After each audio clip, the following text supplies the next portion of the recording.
राधे राधे मेरे प्यारे भाइयों बहनों माताओं व बंधुओं, संस्कार की बातें चैनल में आपका स्वागत है।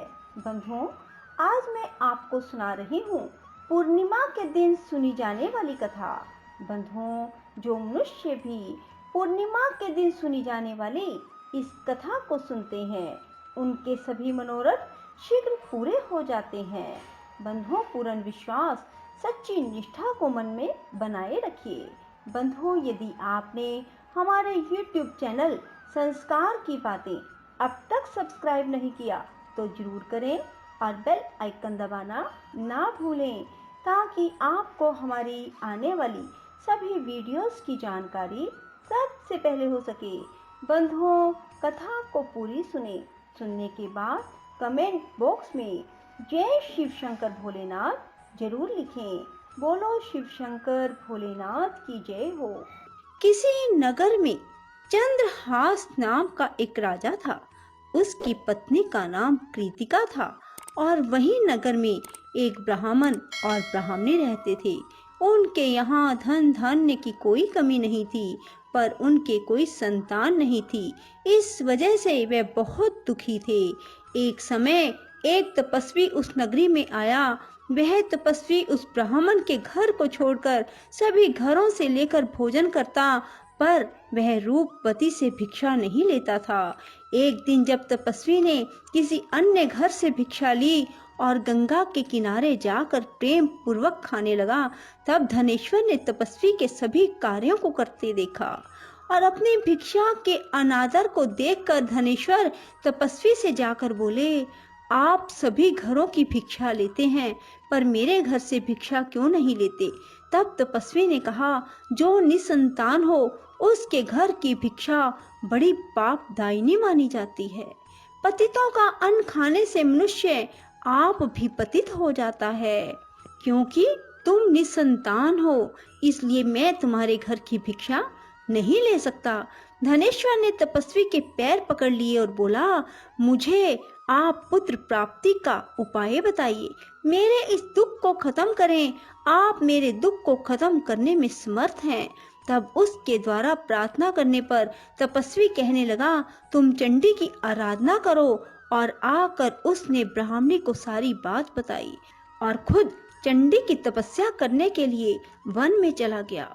उसने चंडी की उपासना की, उपवास किया और 16वें दिन उसे चंडी ने दर्शन दिया और कहा कि तुम्हारे पुत्र होगा, पर वह 16 वर्ष का हो जाएगा तो मृत्यु को प्राप्त हो जाएगा। पर यदि तुम 32 पूर्णिमा का व्रत करोगे तो वह दीर्घायु प्राप्त करेगा। जितनी तुम्हारी समर्था हो उतने घी के दीपक बनाकर शिवलिंग के सामने जगाना, पर ऐसा 32 पूर्णिमा को ही करना। प्रातः काल होने पर इस स्थान पर तुम्हें एक आम का पेड़ दिखाई देगा।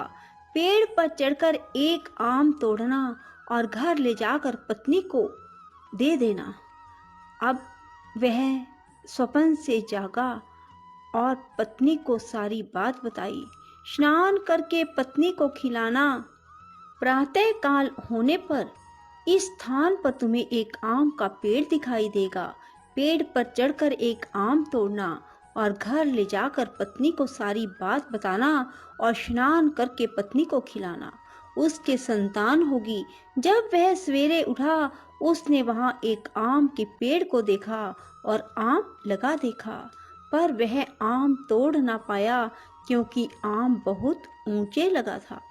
और गणेश जी से प्रार्थना करने लगा कि हे गणेश जी, मेरा कार्य सिद्ध करें और मैं अपना मनोरथ पूर्ण कर सकूं। गणेश जी की कृपा से धनेश्वर पेड़ पर चढ़ गया और उस फल को देखा।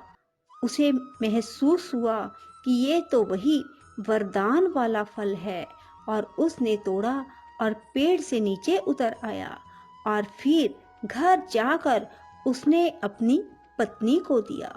9वें महीने उसके पुत्र पैदा हुआ और पुत्र बहुत ही सुंदर और सुशील था। उसकी माता पिता ने 32 पूर्णमासी का व्रत करना शुरू कर दिया। 16वां वर्ष लगते ही माता पिता को चिंता होने लगी कि कहीं 16 वर्ष होने पर बेटे की मृत्यु तो नहीं हो जाएगी। इसलिए उन्होंने अपने मन में विचार किया कि ये घटना अगर उनके सामने घटित हुई तो क्या होगा।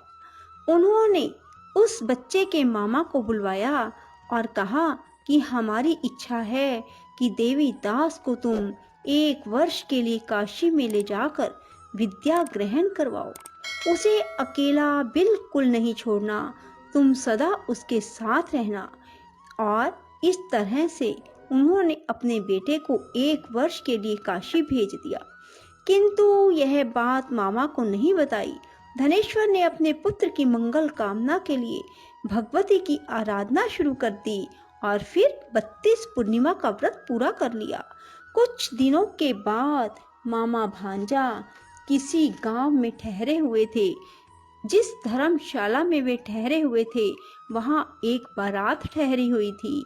लगन के समय वर को कोई रोग हो गया।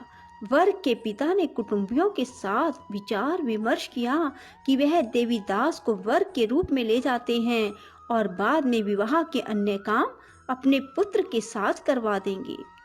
वर का पिता देवीदास के पास गया और बोला, तुम थोड़ी देर के लिए अपने भांजे को हमें दे दो ताकि लगन का काम सुचारू रूप से हो सके। उसके मामा बोले, वर को जो मिले वो हमें देना, मेरा भांजा वर बन जाएगा। और वे मान गए और देवीदास को वर बनने के लिए भेज दिया। विवाह कार्य विधि पूर्वक संपन्न हो गया। पत्नी के साथ भोजन ना किया और पत्नी ने देखा कि उसकी पति की आंखों में आंसू है। वह बोली, आप उदास क्यों हैं? लड़के ने सारी बात बताई। उस कन्या ने कहा, ऐसा कैसे हो सकता है? अग्नि के सामने मैंने आपको पति बनाया है। देवीदास ने कहा, ऐसा मत कहिए, मेरी आयु बहुत छोटी है, मेरी मृत्यु के बाद तुम्हारा क्या होगा? पत्नी बोली, जो होगा सो देखा जाएगा। दोनों ने साथ में भोजन किया और सो गए। देवीदास ने जाने से पहले अपनी पत्नी को 3 नगों से जड़ी अंगूठी दी और एक रुमाल दिया और कहा कि इसे मेरा संकेत समझकर स्थिर चित्त हो जाओ। मेरा जन्म मरण जानने के लिए एक पुष्प वाटिका लगाओ और वहां नव मल्लिका लगाओ और उसे जल से सिंचित करती रहो। जिस दिन ये सूख जाए समझ लेना मेरे प्राणों का अंत हो गया, अर्थात मेरे प्राण निकल गए। जब ये फिर से हरे भरे हो जाएं तो समझ लेना मैं जीवित हो गया हूँ और इसे मेरा संकेत समझना। प्रातः काल होते ही विवाह कार्य संपन्न हुए तो कन्या ने अपने पिता से कहा, यह मेरा पति नहीं है, मेरा पति वही है जिसका रात्रि में मेरे साथ विवाह हुआ था। यदि यह मेरा पति है तो मुझे बताए कि रात्रि में हमारी क्या बातें हुई थी, इसने मुझे क्या दिया। ये बातें सुनकर वर कहता, मैं कुछ नहीं जानता। वह लज्जित होकर वहां से चला गया और बारात भी वापस लौट गई। मामा भांजा काशी विद्या अध्ययन के लिए चले गए और एक दिन काल से प्रेरित होकर एक सर्प देवीदास को काटने के लिए वहां पहुंचा। जहर की ज्वाला से सारे स्थान जहरीला हो गया। पूर्णिमा व्रत की कृपा से सांप उसे काट ना पाया।